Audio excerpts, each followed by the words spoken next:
बेंगलुरु में central crime branch ने SDPI के खिलाफ कार्रवाई की है। सेंट्रल क्राइम ब्रांच की 3 टीमों ने एसडीपीआई के डीजी केजी हिलसुर गेट इलाके में वाक़ दफ्तरों की तलाशी ली।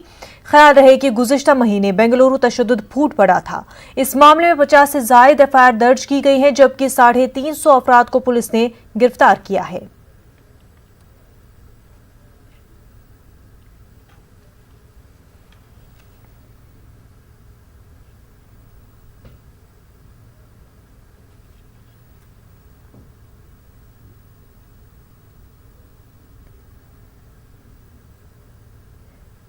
हमारे नुमाइंदे रूफ इस वक्त हमारे साथ जुड़ चुके। Roof, social democratic party of India के खिलाफ कार्रवाई शुरू हो गई है।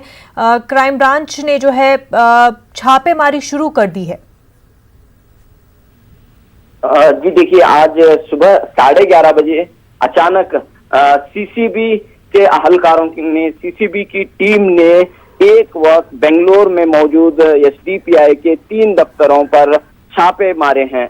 एसडीपीआई का जो मरकजी दफ्तर बेंगलोर के कारपोरेशन सर्कल में है, वहां छापा मारा गया है।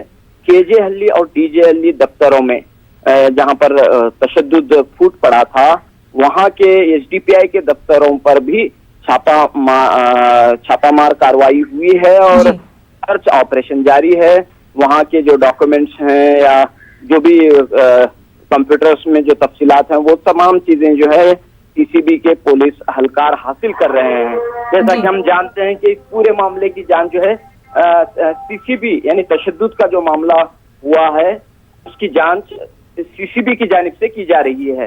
तो इस सिलसिले में जो है सीसीबी ने बाकायदा कोर्ट से इजाजत हासिल करते हुए ये रेड अंजाम दिए हैं, ये छापे अंजाम दिए हैं। जी, अब ये बताया कि एसडीपीआई के खिलाफ जो कार्रवाई हो रही है, जिस तरह से बेंगलुरु में तशद्दुद बरपा हुआ था, किस तरह से एसडीपीआई की इन्वॉल्वमेंट बताई जा रही है? जी देखिए, इस मामले में जो है जैसे ही ये तशद्दुद का वाक़या पेश आया, एसडीपीआई का नाम सामने आया है और इस सिलसिले में जो है मुजम्मिल पाशा जो एसडीपीआई के एक लीडर हैं, उन्हें गिरफ्तार कर लिया गया है। और भी इस सिलसिले में एसडीपीआई के कारकुनों की गिरफ्तारियां हुई हैं, लेकिन इसकी तफसीलात अभी मालूम नहीं हुई हैं। एक एसडीपीआई के एक लीडर की तस्दीक हुई है, जिसे पुलिस ने गिरफ्तार कर लिया है। उसका नाम है मुजम्मिल पाशा। और इसके बाद जो है ये इल्जामात और सियासी इल्जामात भी यहाँ पर देखने को मिले। एसडीपीआई ने अपने रोल का इनकार किया और बाकायदा ये इल्जाम आयद किया कि ये कांग्रेस और बीजेपी की साजिश है, इसलिए ये फसाद हुआ है, इसमें एसडीपीआई का कोई रोल नहीं है।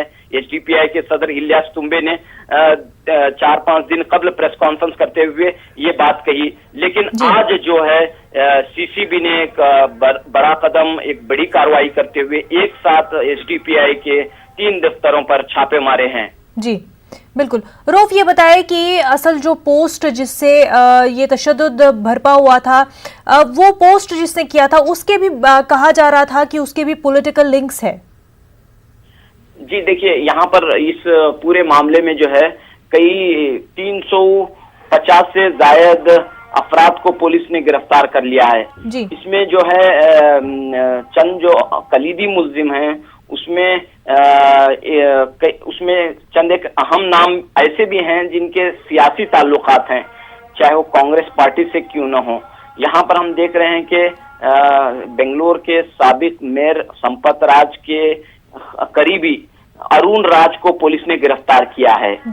मुकामी एमएलए अखंड श्रीनिवास मूर्ति के भांजे, मुकामी कांग्रेस एमएलए अखंड श्रीनिवास मूर्ति के भांजे नवीन को पुलिस ने गिरफ्तार किया है। चूंकि ये नवीन के एक फेसबुक पोस्ट के बाद, इश्तियाल अंगेज फेसबुक पोस्ट के बाद ये तशद्दुद भड़क उठा था और इसमें जो है पुलिस स्टेशन को जलाकर खाक कर दिया गया, एमएलए के घर को, पुलिस की गाड़ियों को जलाया गया और इस तशद्दुद की पुरजोर अंदाज में हर जानिब से मजम्मत हुई और इसके बाद जो है बड़े पैमाने पर कार्रवाई शुरू हुई और गिरफ्तारियों का सिलसिला अभी थमा नहीं, अभी भी जारी है। एक के बाद एक मुल्जिमीन को और जो तशद्दुद में शामिल हैं, फसाद में शामिल हैं, उनको ढूंढ कर पुलिस गिरफ्तार कर रही है।